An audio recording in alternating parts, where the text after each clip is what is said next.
Menga qaragin, sen kallang joydami? Toshkentda qancha joy bor? Kelib shu Parkentga olib kelasanmi? 5 barmog'i meni.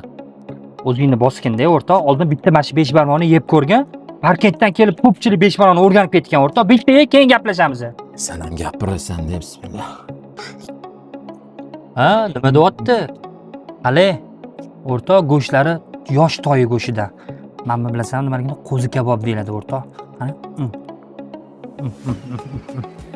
Bu shashni yeb, kerak bo'lsa Toshkentdan yana qaytib kelasan. Javob.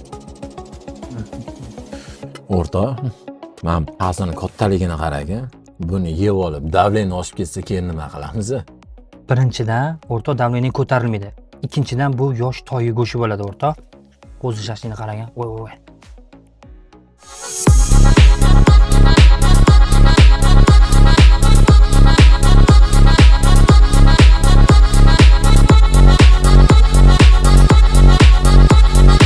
Shashliklar toza qo'zichoni go'shtidan bo'lgan ekan, aka. Albatta, aka, qo'zichoni go'shtidan.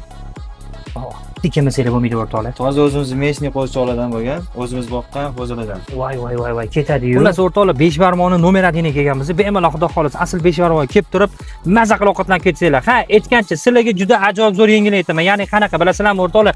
Mana shu videoning tagida eng ko'p do'stini belgilagan hamda storiesiga qo'ygan, mana shunga profiliga podpiska bosib qo'ygan insonlarni bittasi uchun faqat 6 kishilik setimiz bor o'rtoqlar, sinfdoshlar bilan kelib mazza qilib ovqatlanib ketsanglar bo'ladi. Xohlasanglar oilanglar bilan kelib hammanglarni kutib qolamiz. Davay, maksimal darajada bosib tashlaymiz.